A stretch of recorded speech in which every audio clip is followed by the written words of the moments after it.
네, 안녕하세요. HI 여성의원 정다정입니다. 안녕하세요. 김나영입니다. 저희가 오늘은 인공수정이랑 시험관 이런 주제를 잡고 이제 좀 강의를 마련을 해봤는데요. 이제 병원에 오시기 전에 조금 시술에 대한 거에 대한 궁금한 점이라든지 내가 과연 언제쯤부터 어떤 시술을 해야 되는지 그리고 둘 중에 뭐부터 해야 되는지 이런 고민들이 있으신 분들이 이제 저희가 질문을 많이 받다 보니까 이런 강의를 시작을 하게 됐어요.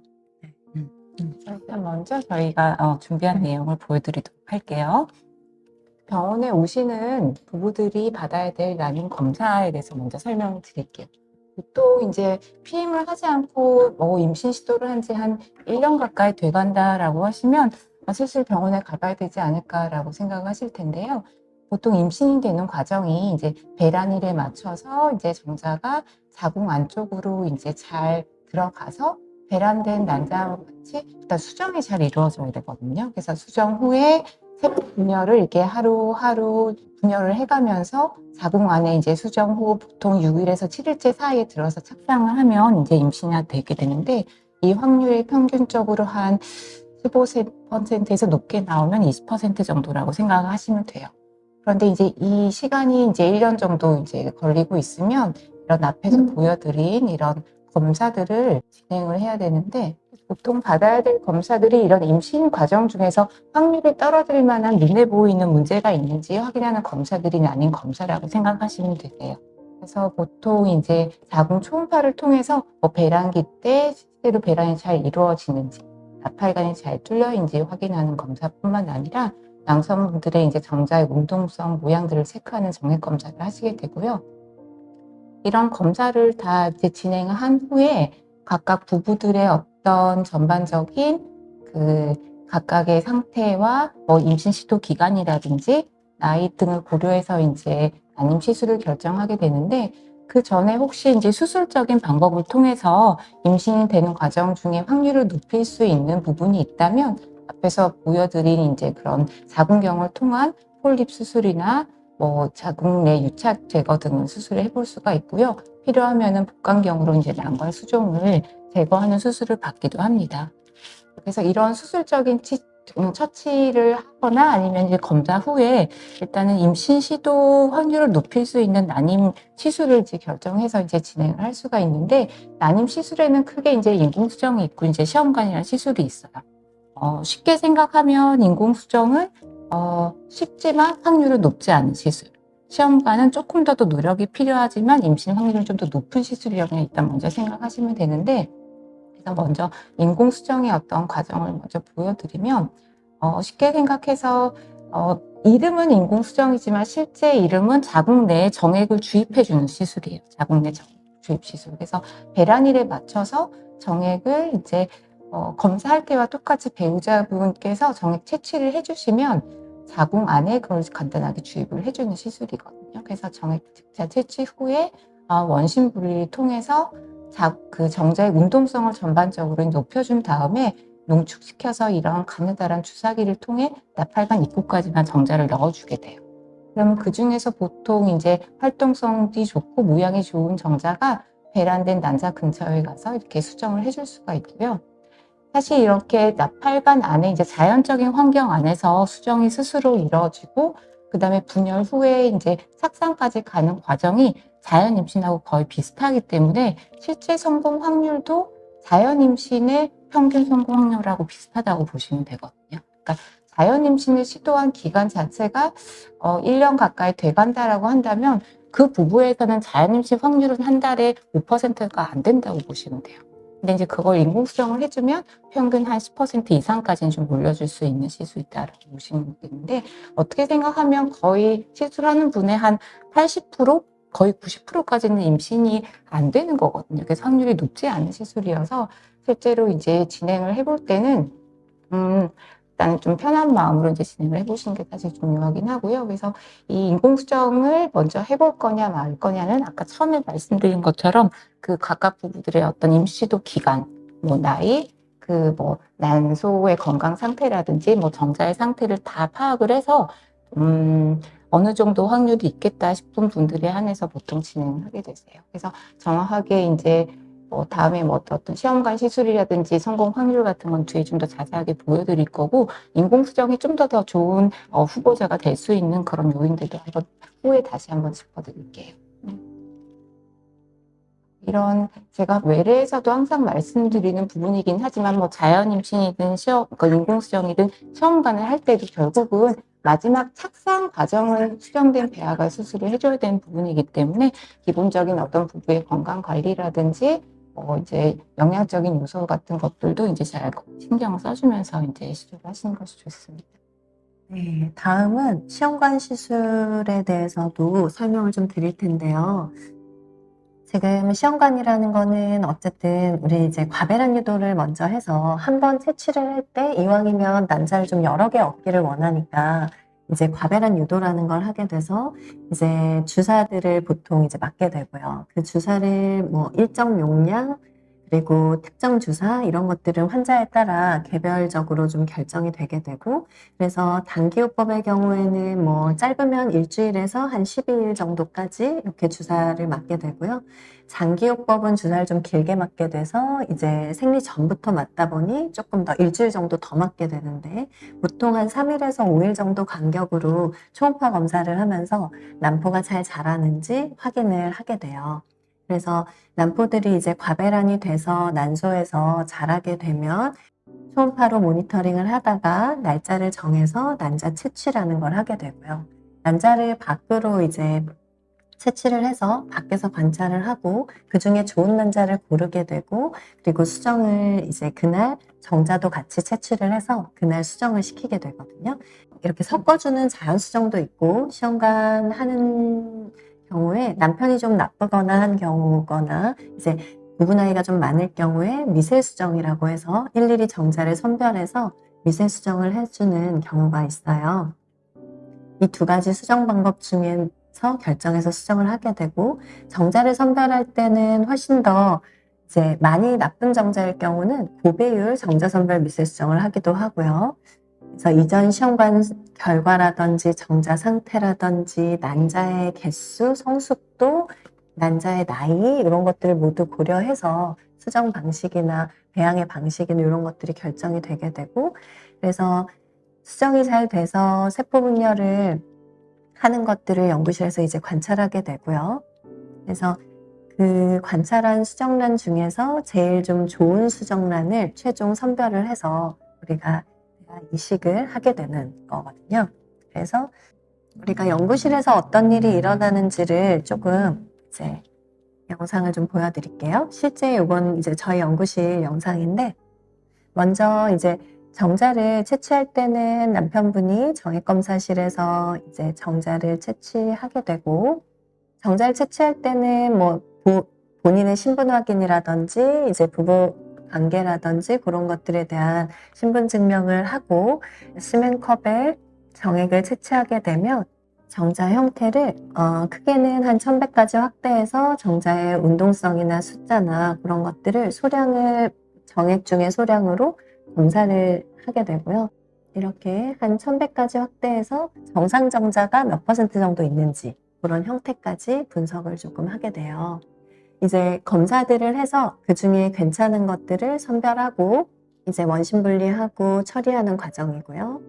난자를 채취하는 과정이고, 수술실에서 이제 난포액을 전달받고 난포액 중에서 난자를 선별하게 돼요. 이제 난자별로 성숙도를 분류하게 되는데, 이제 좀 미성숙 난자부터 오른쪽 가장 성숙 난자까지 이렇게 난자가 구별이 되게 되고, 가장 좋은 성숙 난자들이 수정을 하기에 제일 좋은 난자라고 생각을 하시면 됩니다.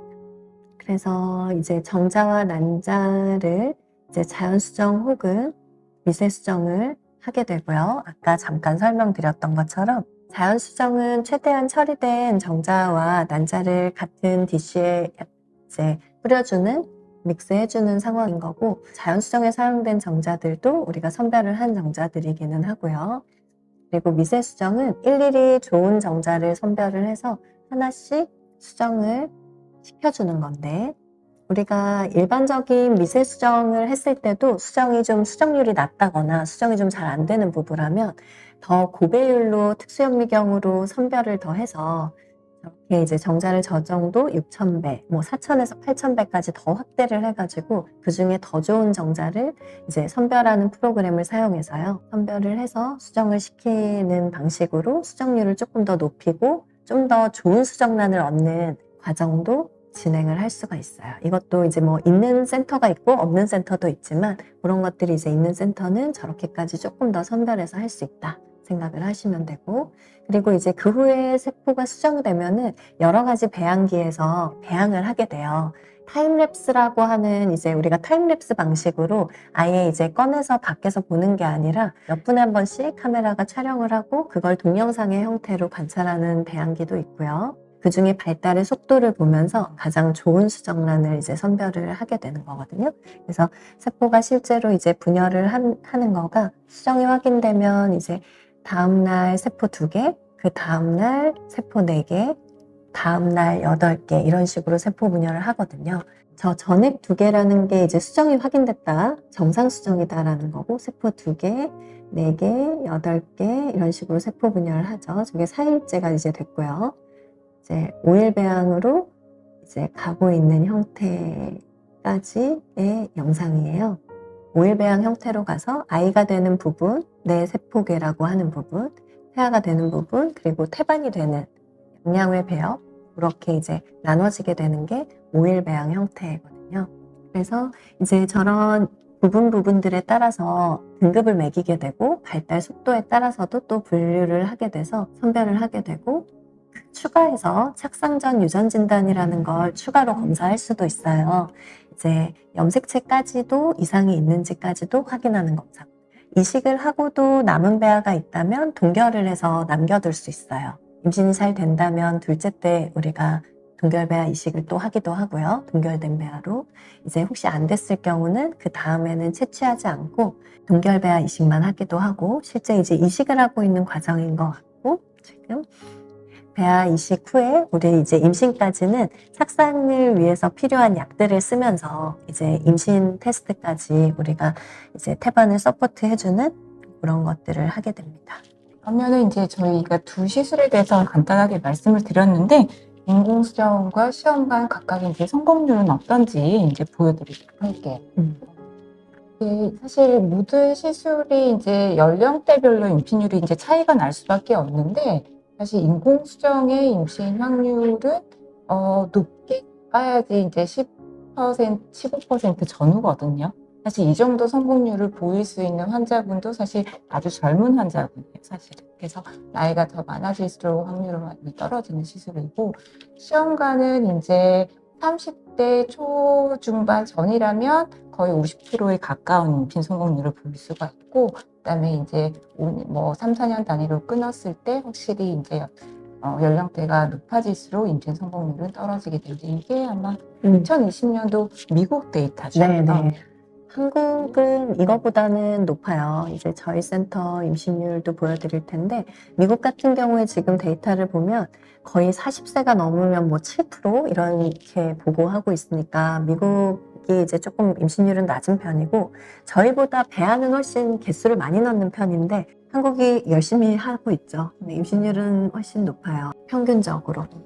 지금 앞에 그 그래프를 그냥 같이 보여드린 거예요. 시험관과 인공수정 임신 확률이 그냥 조금 더 눈에 아마 다른 보이게. 통계인 것 같고. 네. 근데 어쨌든 이것도 인공수정은 10% 초반이다.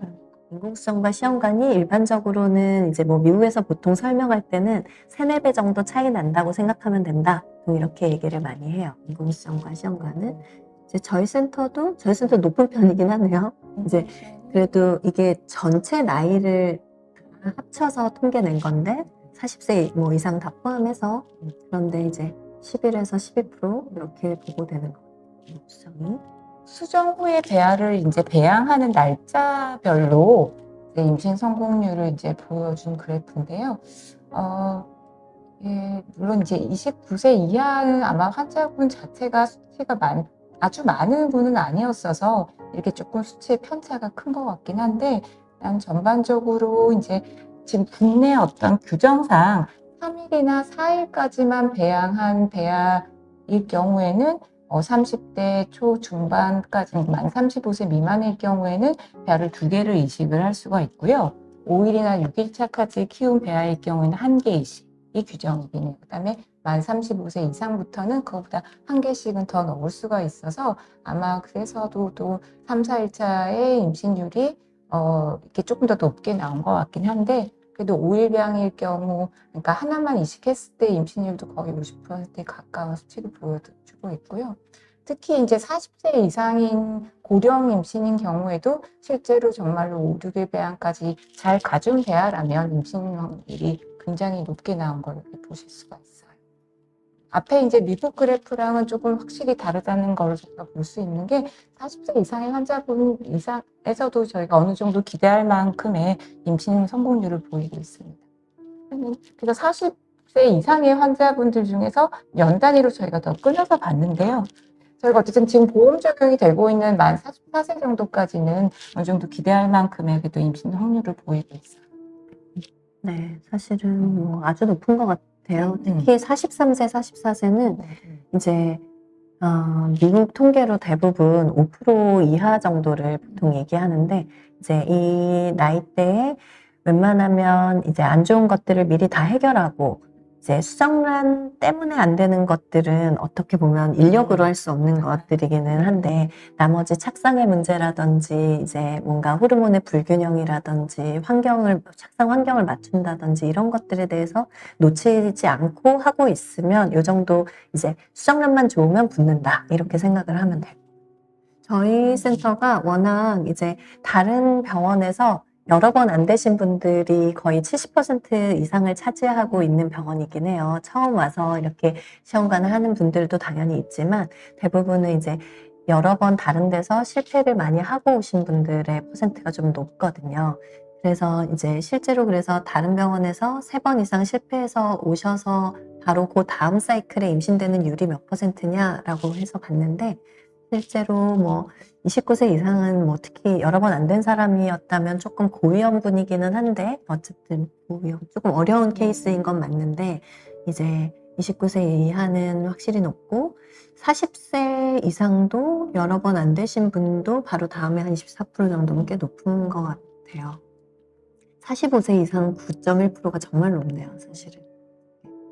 나이에 따라서 수정란이 이제 이렇게 임신율이 감소하는 거는 대부분 이제 인간이 어쩔 수 없이 갖고 있는 뭐 이렇게 감수 분열의 과정에서 생기는 에러 때문이거든요. 그래서 염색체 이상의 발생률이 높고 수정란이 이제 좀 더 좋은 게 잘 안 만들어지다 보니까 나이에 따라 떨어지는 건데 이제 그 이외의 것들, 수정란 때문이 아니고 다른 것들에 대한 거는 거의 나이 차이가 있다고 말하기 좀 어려우니까, 네, 어려우니까 이제 조금 내가 나이가 있는데 좀 늦게 시작을 한 것 같다, 우리 부부가. 그런 상황이면 훨씬 서둘러서 빨리 다른 안 좋은 게 있는지를 빨리 해결해서 시간이 많이 가는 걸 좀 최대한 막는 게 필요한 것 같아요, 보면. 네.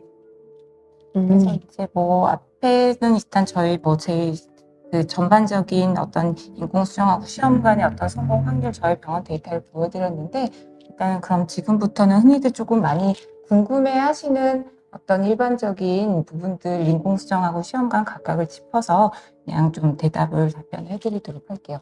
남성 요인이 있을 경우, 그러니까 남성 요인이라는 것도 이제 어느 정도까지냐의 범위인데 사실 그럴 때는 이제 인공수정을 할 수 없는지 물어보시는 경우가 꽤 있으시거든요. 이 그래프는 단순히 전체 정자 수 양에 따른 인공수정의 성공 확률이에요. 그러니까 일단은 뭐 단순하게 생각해서 정자 수가 그냥 적을수록 자연적인 환경, 나팔관 안에서 난자랑 같이 수정돼서 임신까지 가기의 확률은 점점 떨어진다라고 이제 보시면 되는데, 사실 이거에 그 수에 따른 어떤 인공수정 보통 적용시키는 교과서적인 적응증이 있긴 해요. 이제 근데 그것도 일반적인 사실 적응증이고 물론 이제 각각 환자분의 상태에 따라서 뭐 다 케이스 바이 케이스일 수는 있는데 보통은 저희가 이제 그 정액 검사를 했을 때 운동성이 조금 떨어져 있는 정액인 경우에는 처리를 하면 전반적으로 운동성이 다 좋아지게 할 수는 있어요. 근데 이제 그 안에서 실제 수정까지 해줄 수 있는 모양이 아주 좋은 정자의 비율이 너무 떨어져 있는 경우는 그것 자체는 바꿀 수가 없거든요. 저희가 처리를 하더라도.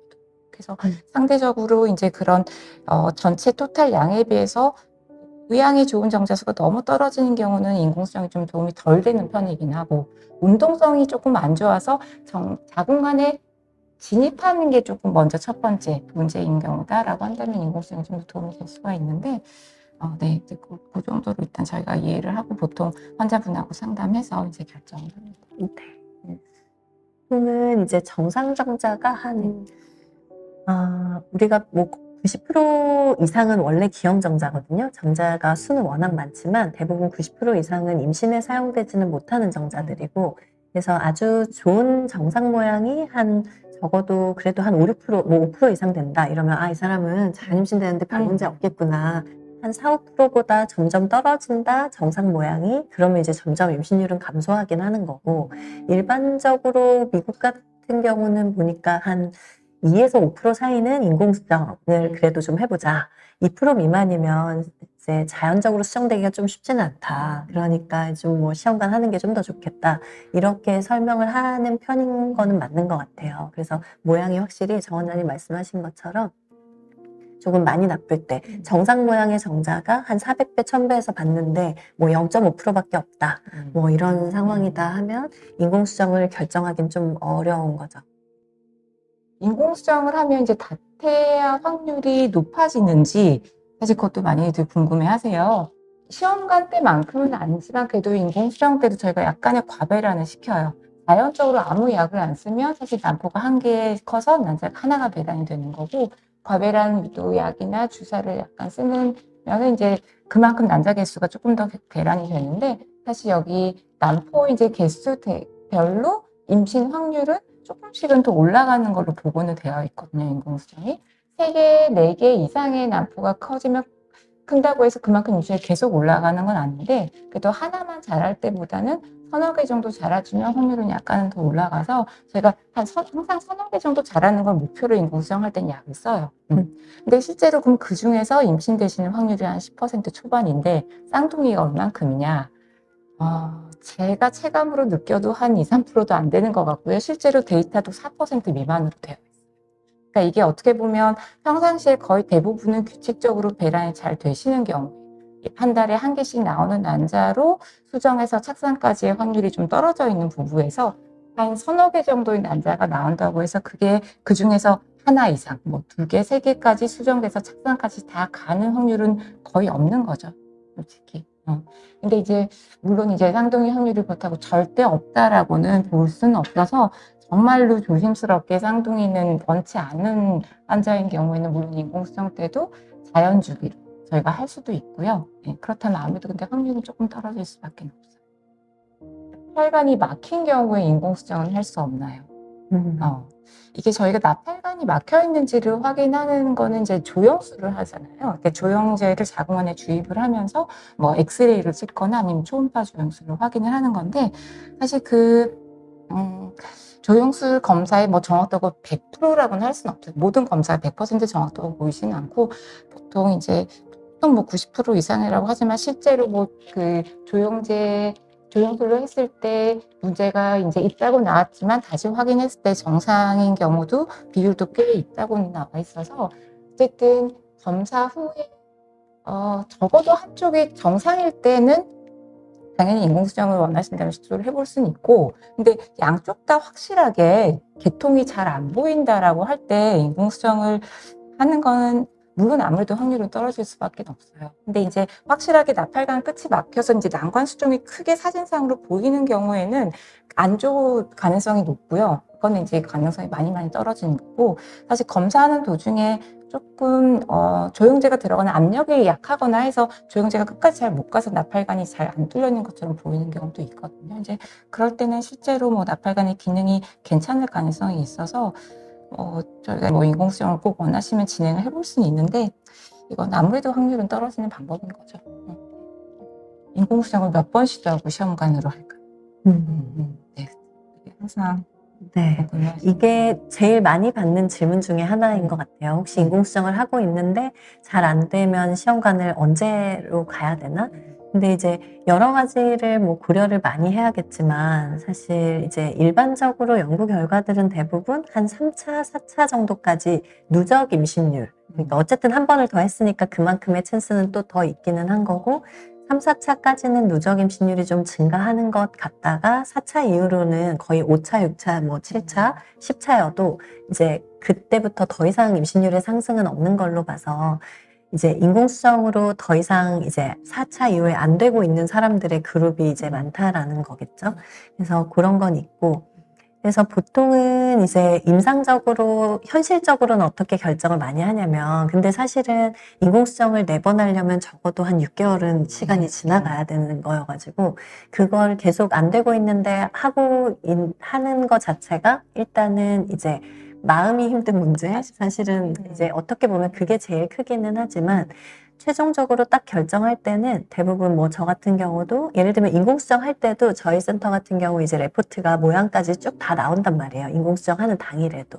그런데 지난번 인공수정 때보다 더 나빠졌어. 예를 들면 남편이 뭐 이게 더 나빠졌다. 이러면 이걸 계속 끌고 가기가 어려운 거죠. 이번에 안 되면 시험관 하는 게 좋지 않겠냐. 이렇게 뭐 결국 결정하기도 하고 예를 들면 근데 여성의 경우에 뭐 나이가 조금 어쨌든 이제 여성의 나이에 따라 뭐 임신율 떨어지는 건 맞으니까 이제 몇 번이나 더 해볼지에 대한 거에 고려 이제 요인이 나이가 좀 크고 그리고 뭐 그 이외에도 자궁 성근증이라든지 자궁 내막증이라든지 뭐 자라고 있는 좀 빨리 자라고 있는 근종이 있다든지 뭐 이런 어떤 착상 환경이 나빠지거나 진행하는 질환이 혹시 있으면 그런 걸 보면서 또 결정을 하기도 하고 그렇게 되는 것 같아요. 그러니까 사실 인공수정을 뭐 또 아까 이제 그래프를 보셨지만 어느 정도 성공 확률을 볼 수 있는 환자분은 30대 초반의 부부들이거든요. 그래서 해보면 또 실제로 그 환자분들 중에서 임신이 된다면 인공수정 초반 잘 되는 편이에요. 그래서 보통 뭐 한두 번째. 한두 번, 이렇게 첫 번째, 두 번째 정도여서 어떻게 보면은 한 10몇 %의 확률을 각각 보이는데 뭐 세네 번까지 가는 동안이 이제 한 4, 5개월 이상 지나고 있다. 근데 사실 그런 환자분에서 또 시험관을 하게 되면 한 번에 임신 확률이 거의 50%이기 때문에 결국은 이제 여러 가지 주변 상황을 고려해서 사실 내가 지금 좀 더 천천히 임신 시도를 그냥 약간 덜 힘들게 뭔가 해보고 싶다라고 할 때는 조금 더 인공수정을 더 몇 번 할 수 있고요. 그러니까 젊은 환자분에서는. 근데 이제 조금 더 빠른 시간 안에 내가 좀 더 확실한 시도를 해보고 싶다라고 할 때는 좀 더 빨리 시험관으로 넘어가는 편인 거죠.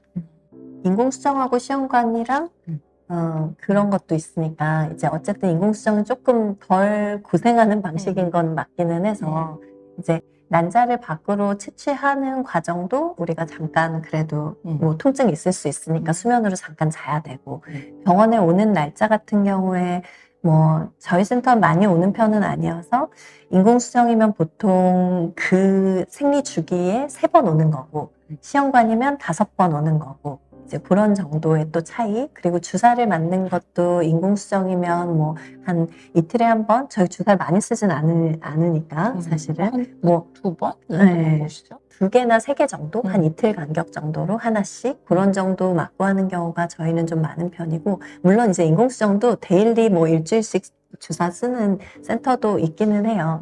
그렇긴 한데 보면 연구 결과들이 대부분 아까 그래프에서 한 3개, 4개부터는 더 이상 임신율이 더 증가하진 않아서 인공수정 때 막 10개, 20개를 막 키울 필요는 없거든요. 그러니까 가장 이제 최소한 3, 4개 이상 만들 수 있을 정도를 딱 쓰는 거니까.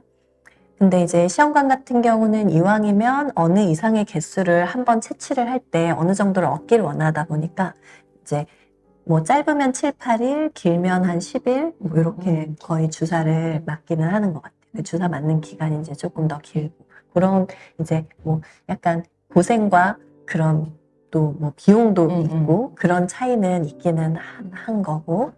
네. 그래서 보통은 이제 난임 시술이라는 게 쉽지만 좀 확률 낮은 인공수정을 하거나 아니면 뭐 그다음에 시험관 아니면 또 바로 시험관이 때가 원래 왔는데 반대로 그러면 시험관 시술을 하다가 인공수정을 전환을 가능한지, 그러니까 이건 사실 크게 두 가지 의미로 볼 수가 있어요. 시험관 해서 안 됐는데, 임신이 안 되고, 중간에 쉬는 동안에 그럼 인공수정을 해도 되느냐. 그런 뭐 질문이 해석을 할 수 있고, 또 한 가지는 시험관으로 시작을 했는데, 뭔가가 중간에 뭐, 난포가 너무 개수가 너무 안 자란다거나, 아니면 가끔 이럴 때도 있어요. 채취를 하러 오셨는데, 약간 먼저 배란이 돼버려 있는 경우, 그 채취를 못할 때, 혹시 뭐 그럴 때도 인공수정으로 바꿔서 할 수도 있거든요. 그러니까 특히 이제 약간 검사상에서 크게 눈에 띄는 문제는 없는데 이제 임신이 잘 안 되셔서 시험관을 하시는 경우에 결국은 어떤 건강한 수정란이 만들어지는 확률이 낮아져 있어서 그렇게 시간이 걸리거나 또 그대로 시험관이 잘 안 되셨을 수도 있어요. 이제 그럴 때 쉬시는 동안에 자연 시도라든지 아니면 혹시 인공수정으로 또 해서 중간에 임신이 되시는 경우도 있을 수는 있거든요. 그래서 쉬는 동안에도 어쨌든 임신 시도는 꾸준히 하시는 게 일단은 맞는 말이고요. 네. 아까 말씀드린 조기 배란이라든지 어떤 약간 그런 반응이 조금 더뎌져서 뭐 시험관으로 시작했지만 인공수정을 해서 뭐 정말로 그 당일날 조기 배란돼서 혹시나 해서 인공수정 했는데 임신되시는 케이스 환자들 저도 이제 경험도 했고 하니까 이거 어쨌든 최대한 저희가 확률을 높일 수 있는 방법을 동원하면서 저희가 진행을 합니다. 네. 마지막 좀 총정리 개념으로요. 어떤 환자는 그러면 인공수정을 좀 더 해볼 수 있는지 아니면 이럴 때는 정말로 바로 시험관을 하는 게 좋은지 좀 내용을 정리를 해서 보여드리도록 할게요. 아마 이건 조금 더 인공수정에도 먼저 좀 해볼 수 있는 그런 적응증일 텐데, 그러니까 배란이 자체가 조금 더뎌서 이제 배란 유도를 하고 있는 환자들에서 어쨌든 자연 시도 자체도 그러니까 그 약이나 주사까지 써야 되는 환자분들이 있으신 거거든요. 특히 다낭성 같은 경우에. 그래서 이왕이면 약 주사를 쓰면서 그래도 조금은 더 확률이 높은 인공수정을 그래도 같이 이제 동반해서 자연 시도보다는 그래도 인공수정도 빨리 고려를 하는 경우에는 가 많이 있고요. 그다음에 아까 말씀드렸던 남성용이지만 그 강도가 좀 약한. 네.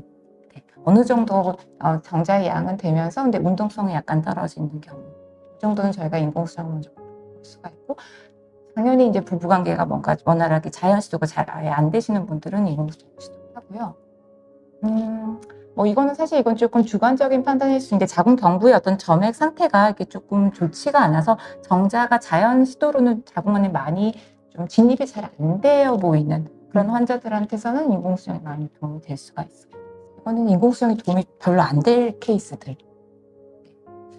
그러니까 아까 김나연 선생님 말씀 잠깐 중간에 하셨는데 이런 자궁내막증이 너무 심한 경우에 사실 자궁내막증이라는 질환이 초음파로는 이제 난소에 생기는 난소 혹으로 일단 눈에 딱 보이지만 혹만 있는 게 아니고요.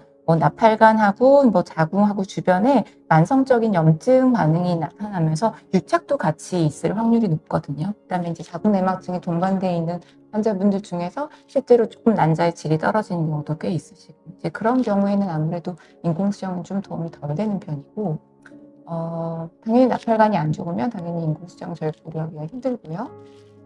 골반염의 과거력. 또 이것도 이제 어쨌든 나팔관의 기능과 연관이 있는 거기 때문에 골반염을 앓으신 적이 있으시면 나팔관이 개통은 잘 돼 있는 것처럼 보여도 실제 기능은 떨어져 있을 가능성이 있어요. 그래서 그럴 때는 인공수정을 조금 저희가 더 호신위를 두고 네, 정액 검사상에서 너무 안 좋은 케이스도 인공수정을 하기 힘들고요. 바로 밑에 이제 밑에서 두 번째 줄이 너무 다 완벽하게 정자가 좋고 좋아도 사실 인공수정은 도움이 안 될 수가 있는 거죠. 사실 정자 상태가 너무 좋다면은 실제로 자연 임신이 사실 정자만 놓고 본다면 당연히 됐어야 되는 건데 그게 안 됐던 케이스라면 어느 쪽이냐면 조금 난자의 문제일 가능성이 높아요. 그러면 사실 인공수정 별로 도움이 안 되고. 그래서 이제 나는 기간이 길면서 정자 상태가 좋게 나왔다. 그러면은 인공수정을 저희가 보다는 시험관을 먼저 생각을 해요. 또 생각보다 막상 시험관을 우리가 해보면 이제 난자를 직접 뽑아서 이제 밖에서 보는 거잖아요. 여태까지는 안에서 이제 몸 안에서 일어나는 일인데 근데 막상 뽑아서 봤을 때 정자 난자 충분히 처리해서 섞어줬는데 정말 자연 수정이 안 되는 커플도 있어요. 남편도 생각보다 나쁘지 않고 난자가 아주 나쁜 게 아닌데 이게 두 사람의 수정 자체가 잘 또 정자도 이제 정액 검사 자체는 괜찮은데 난자에 잘 못 달라붙는다거나 네, 이제 뭐 그게 흔한 건 아닌데 잘 이제 보면 못 달라붙거나 달라붙긴 하는데 못 뚫고 들어가거나 이제 이런 어떤 그 정자 난자 사이의 화학작용도 있기는 하거든요. 근데 그런 건 시험관을 하기 전에는 알 길은 없는 거죠. 이제 인공수정까지는 과연 이제 우리가 수정은 되는데 이게 안 붙는 건가? 아니면 착상이 이제 뭐 착상까지를 수정 자체가 안 돼서 착상까지 가지를 못하는 건가? 뭐 이런 거는 이제 알 길은 없다가 시험관까지 하면 이제 그런 이제 약간 단서들을 더 원인이 더 밝혀지는 거죠. 더 얻어서. 그런 게 있어요. 그러면 시험관은 당연히 이런 뭐 나팔관이 정말 양쪽 다 너무 안 좋다든지 당연히 정자의 어떤 수나 모양이 너무 안 좋을 경우 난소 기능이 너무 떨어져 있는 난소 기능 저하나 아니면 여성분의 나이가 너무 많은 분들도 바로 시험관 생각을 하고요. 자궁 막 진행되고 있는 자궁 막 근종이 너무 많다거나 자궁 내막증이 있거나 해서 어쨌든 좀 더 빨리 임신이 더 필요한 경우에도 당연히 시험관을 먼저 생각하고 네.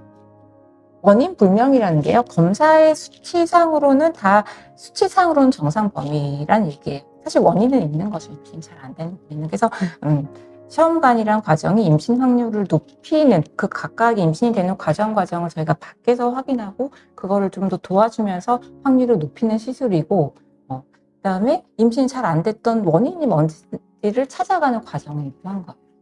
그래서 그런 부분들을 이제 생각을 하면서 그럼 내가 이제 앞으로 임신 시도할 때 어떤 게 더 좋을지, 그러니까 여러 가지 이제 이제 고려를 하고 이제 주치 선생님하고 상의를 하면서 이제 진행하시면 될 것 같습니다. 라이브 채팅창에 질문하신 거 조금 대답을 약간 드려야 될 것 같아요. 그래서 지금 보니까 5, 6일 배양의 임신율이 고령일수록 높아지는 이유가 있나요? 라고 아마 저희 센터 아까 임신율 그래프 때문에 얘기하신 것 같아요. 그 5일 배양의 임신율이 그 35세 이하에서는 워낙 하나밖에 못 넣게 돼 있어요. 나라가 개수를 정해놨어요. 5일 배양까지 살아남은 수정란의 경우에 당연히 좀 더 이제 선택된 애들, 더 셀렉션이 된 이제 배아다 보니까 당연히 한 배아당의 착상률이 높거든요. 5일 배양 하나와 3일 배양 하나를 비교하면 당연히 더 높은데, 그러니까 쌍태아나 다태 임신을 조금 나라는 떨어뜨리기를 원하니까 나라에서 어느 정도 5일 배양이면 하나만 넣자. 어린 사람들은 3일, 4일째 배양이면 2개까지 넣어보자 하다 보니 그런 걸 나라가 제한하기 시작하면서부터는 하나밖에 못 넣는데 그 하나가 등급이 좋아도 하나를 넣는 거고 좀 배아가 좀 나빠도 하나밖에 못 넣어요. 그러다 보니 오히려 만 35세 이하에서 5일 배양 하나만 넣었을 때 임신율이 대부분 약간 더 낮아요. 이제 3, 4일째 2개 넣은 거에 비해서. 그런데 저희 센터 보면은 이제 막 40세 이상이 이상 그래프 왼쪽 그래프에서 보면은 이제 한 3일째, 4일째는 한 34% 나오는데 이제 이 40세 이상은 47세 정도까지 다 포함한 거고요. 그리고 이제 5일 배양한 경우는 50%로 되게 차이나게 좀 높게 나오잖아요. 근데 저런 경우는 사실은 이제 굳이 이제 데이터를 분석하자면 5일 배양까지 애초에 계획을 잡고 5일 배양까지 갔었던 사람들은 대부분 개수가 좀 많고 이제 3일에 이미 충분한 개수가 있다 보니 더 좋은 걸 얻기 위해서 5일까지 좀 가본 케이스들이고, 보통 3, 4일째 이식하는 케이스는 난소가 기능이 좀 낮고 하다 보니 개수가 얼마 없어서 5일까지를 계획하기가 어려운, 애초에 환자군이 약간 다른 것도 있는 것 같아요. 네. 그리고 35세 이상은 일단 2개씩을 넣을 수 있으니까 5일 배양도 임신율이 충분히 그때부터 좀 높아지는 것 같고요. 그렇게 대답할 수 있을 것 같고, 이런 것도 있네요. 네. 네. 써니님께서 운동이나 영양제 복용하면 정자질이 높아질 수도 있나요? 라고 질문하셨는데, 당연히 이제 정자가 이제 미성숙 상태에서 성숙 단계까지 가는데 걸리는 시간이 한 2달에서 석 달까지 시간이 필요해서 몸의 환경을 좋게 만들어주는 게 중요해요. 물론 이제 열심히 막 노력하고 영양제도 잘 챙겨 드셨는데 실제로 검사 수치상으로는 좀 차이가 별로 없게 이제 느껴지시는 경우도 꽤 있긴 하고요. 이제 그럴 때 실망을 많이들 하시기도 하는데 그래도 그만큼 노력을 하신 걸로 실제로 그 안에 이제 뭐 운동성이라든지 모양이 좋은 정자의 질 자체도 더 향상이 됐다고 저희가 퀄리티의 보기 상승은 때문에요. 무조건 있죠. 네, 네. 네. 그러니까 당연히 저렇게 같이 노력을 하시는 게 중요하시고요. 그리고 여기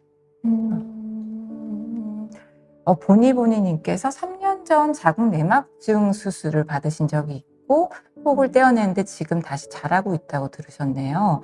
자임시도 1년째인데 임신 잘 안 되시고 자궁 내막증이 있으면 시술을 바로 시작하는 게 좋을까요? 라고 질문하셨는데 수술을 하시고 3년이나 지나신 상태고 자연 시도를 1년을 하셨으면 사실은 시험관 들어가는 적응증이 되긴 하세요. 네. 네. 물론 지금 현재 정확하게 상태가 어떤지 병원에 안 오신 것 같아요. 자임 1년이라고 하신 거 보니까 난소의 어떤 기능이라든지 나팔관 상태나 이런 검사가 다 필요하긴 할 텐데 물론 이제 그 자궁내막증 수술을 하고 수술 후 1년 이내에 열심히 자연 임신 시도를 하시다면 그 안에 어느 정도 성공 확률이 있고요. 자연 임신 확률이. 근데 그 이상 지나가고 있으면 자연 임신 확률이나 인공수정 확률이 떨어져요. 네, 네. 그래서 저분은 이제 수술을 3년을 받으셨는데 그 직후에 노력을 하신 건지 아닌지 잘 모르겠지만 지금 현재 상황으로 봐서는 조금 더 시험관 적응증일 것 같습니다. 보통 어쨌든 자궁내막증이라는 질환 자체가 거의 뭐 한 5년 안에 한 44%는 재발을 하는 질환이고 생리를 하면 할수록 다시 심해지는 질환이다 보니까 수술을 하고는 보통은 주사도 맞고 자궁내막증을 재발을 억제하기 위해서 뭐 피임약을 먹기도 하고 재발 억제를 위한 노력을 하다가 이제 임신 시도를 할 때는 그런 약들을 쓸 수 없고 매 사이클 이제 생리를 하면서 가다 보니 다시 심해지면서 임신율은 낮아지는 형태로 가게 되니까요. 이게 더 사이즈가 커져서 혹시라도 또 수술할 상황이 생기거나 하면 사실 난소 기능도 너무 많이 떨어지고 그런 것들이 있으니까 지금은 사실 조금 빨리 임신 쪽으로 노력을 하는 게 맞기는 할 것 같아요. 네. 아, 그리고 저랑 이름이 똑같으신 분이 질문을 하셨나봐요. 네, 김나영 님이 불임은 없나요? 라고 질문을 하셨네요. 그러니까 완전히 그러니까 이거는 임신이 아예 안 되는 사람은 없냐? 이 아마 그 질문이지 않을까라고 생각이 되는데 일단 뭐 완전히 폐경이 되었다, 내가. 그래서 더 이상 내가 난자가 안 나온다. 그리고 정자도 예를 들면 뭐 이제 고안에서 채취하거나 해도 얻을 수 없는 무정자증이다. 이런 상황, 무정자증이어도 고안에서 얻어지는 경우가 많거든요. 이제 그렇게까지 했는데도 난자나 정자의 세포 자체를 얻을 수가 없다. 이러면 물론 우리가 정말 그 사람의 세포로 만들기는 어려우니까 그건 어렵겠다라고 할 수 있지만 그렇지 않고 어쨌든 배란이 되고 있고 그리고 정자가 나오고 한다면 사실은 그 엄밀히 말하는 그런 정말 불임 이런 건 없긴 하죠. 사실은. 그러니까 사실 방법의 문제와 확률의 문제는 물론 차이는 있는데 될 수 있죠. 네. 그래서 저희가 불임이란 말을 안 쓰죠. 맞아요. 그냥 난임이라는 말을 쓰죠. 네. 시간이 얼만큼 어렵거나 시간이 걸리고 안 걸리냐의 차이죠. 맞아요. 그러니까 거기에 임신이 되는 건 맞는데 조금 더 돌아가냐 아니면 내가 조금 빨리 가냐 약간 그런 문제 같아요. 여기 체리 조아님께서 30대 초반 여성인데 얼마 전 AMH에서 0.5, AMH가 0.5가 나왔다. 임신이 가능할까라고. 당연히 가능하시죠. 이제 AMH라는 수치는 지금 내 몸 안에 있는 난자의 어떤 그냥 단순히 양을 보여주는 수치이기 때문에 이게 실제로 임신율하고는 좀 다른 얘기예요. 물론 이제 수치가 떨어져 있는데 지금 길게 놓고 보면은 물론 난소 기능이 앞으로 다른 분의 그러니까 평균적인 나이보다는 뭐 폐경이 좀 더 빨리 올 가능성은 사실 있고 그래서 임신 시도를 하실 수 있는 기간이 물론 좀 짧아지는 경향은 있어서요. 저희가 항상 뭔가 시술이나 뭐 이런 걸 좀 적극적으로 빨리 시도하자고 말씀을 드리는데 네, 요새는 워낙에 이제 저런 검사를 이제 보건소에 다 해주고 해서 이제 임신 시도를 아직 안 해보시거나 아니면 기간이 짧은데도 불구하고 수치가 낮게 나왔다고 해서 병원에 이제 많이 방문하신 경우가 있으신데요. 당연히 임신은 가능하신 거죠. 네, 이거는 뭐 상황에 이제 그때 두 분의 어떤 부부에 따라서 네, 저희가 시술을 빨리 고려하기도 하고 시술 준비하다가 자연 임신돼서 가시는 환자분들도 많이 봤고. 많고요. 특히 이제 음. 어쨌든 AMH가 0.5인데 30대 초반인 분이랑 또 40대 초반인 분하고의 임신율 차이가 뭐 2배 이상 나는 상황이기 때문에 이 상황인데 혹시라도 근데 내가 아직까지는 결혼이나 분만의 계획이 있지는 않다. 결혼도 안 하셨거나 혹시 이제 결혼하시긴 했지만 아직까지 출산을 하거나 하는 거에 대한 거는 조금 어려운 상황이다라고 했을 때는 뭐 난자 동결도 고려는 할 수 있을 것 같아요. 이런 경우는 조금 AMH가 0.5다 그러면 난소 나이로만 따지면 만 45세, 44세, 45세 정도의 난소의 나이로는 그렇거든요. 그러니까 본인 지금 얼마 많이 남지는 않은 거죠. 그 기간 자체가. 이제 그러다 보니 서둘러야 하는 건 맞고, 근데 지금 현재 안 되냐? 지금 뭔가를 하는데, 그건 절대 아니고, 아주 잘 될 수 있고요. 이제, 그런데 이제 혹시 임신을 내가 뭐 5년 후에나 계획한다. 이런 상황이다. 그러면 난자를 조금 동결하는 것도 하나의 옵션으로 고려를 하긴 해야 될 것 같아요. 그다음에 밑에 봉봉님께서 난임병을 다니면서 자연임신 시도 중이고 거기 아마 주치 선생님께서 이제 인공수정을 하면 임신이 된다고 말씀을 하셨고, 근데 이제 보통 이제 주변 아무래도 얘기를 들어보니까 인공수정보다는 시험관 하는 게 더 빨리 임신을 할 수 있다고 들어서 인공수정과 시험관 둘 중 어느 방법으로 시술 진행할지 고민이다라고 하셨는데, 제일 많은 질문인 것 같아요. 다들 고민을 하시죠. 근데 계속 그 강의 처음 진행하면서 계속 중간중간에 말씀을 드렸던 것 같아요. 네. 인공수정과 시험관은 그냥 너무 장단점이 그냥 뚜렷한 시술이어서, 네. 좀 더 이제 쉽지만 확률이 낮은 시술을 하느냐, 내가 좀 더 빠른 시간 안에 좀 더 확실한 방법인 시험관을 하느냐의 차이인 거고, 아까 말씀드린 나이라든지 지금 현재 난소기능, 배우자의 정자 상태 이런 걸 다 고려를 해서 네, 결정을 하는 거죠. 네. 이게 이제 근데 뭐 여기에 주치 선생님이 인공수정하면 뭐 잘 될 것 같다 했으면 아마 막 나이가 많으시지도 않으실 거고 난소도 기능이 어느 정도는 되는 거라 이제 뭐 확률만으로 뭐 한 달 인공수정 하는 게 막 큰 건 아니니까 해보는 것도 뭐 나쁘지는 않지만 이제 여러 번 하면서 시간이 혹시 안 되고 있는데 이걸 너무 계속 붙들고 있을 필요는 없는 것 같고요. 네. 우리가 냉동시킨 배아를 해동할 때 손상이 크진 않나요? 라는 질문을 하셨네요. 네. 이거는 사실은 등급이 뭐 좋은 배아, 우리가 등급을 아까 나눈다라고 설명을 드렸잖아요. 근데 수정란이 막 1, 2등급 되게 상급 배아다. 그러면 사실 거의 손상에 대한 걱정을 할 건 없고요. 동결과 해동 과정에서. 근데 간혹 조금 등급이 낮은데 얼려놓은 경우에는 손상률이 어느 정도는 그래도 있는 것 같아요. 배아 등급에 따라서. 그리고 약간 병원별로도 얼리는 정책의 차이는 좀 있는 것 같기도 하고, 네, 다른 병원들에서 이제 저희는 뭐 오시는 분들을 많이 보면 이제 조금 더 좀 낮은 등급이거나 나빠도 일단 좀 최대한 얼렸다가 나중에 녹이고 나서 그 중에 좋은 걸 골라 쓰자라고 하는 정책으로 하는 병원도 있는 것 같아요. 이제 뭐 저희는 조금 더 이제 안 좋으면 좀 안 얼리는 편이에요. 썩 좋지 않다 그러면 이제 좀 좋은 것들을 선별해서 좀 동결하는 편이기는 하고 그런 점은 있어요. 여기도 질문이. 저희 병원에서 호르몬 검사를 하면 정확히 어떤 항목을 검사하냐. 그리고 기본 검사는 어디까지가 기본 검사냐라고 이제 질문을 주셨어요. 근데 일단은 호르몬 같은 경우에는 우리가 기본적인 뭐 이제 뇌하수체 호르몬부터 해서 여성 호르몬들의 이제 종류들을 하고 그리고 갑상선이나 뭐 유주분비 호르몬 같은 것들 그리고 뭐 혈당도 보는 경우 있고 그리고 이제 비타민 D 레벨도 보고 그런 이제 몇 가지 기본적인 그런 것들까지가 거의 기본적인 것 같고 네. 그리고 그 외에 뭐 산정 검사 같은 것도 당연히 이제 되어 있어야 되고 뭐 풍진이라든지 기타 뭐 이제 간염 항체라든지 뭐 이런 것들도 또 있죠.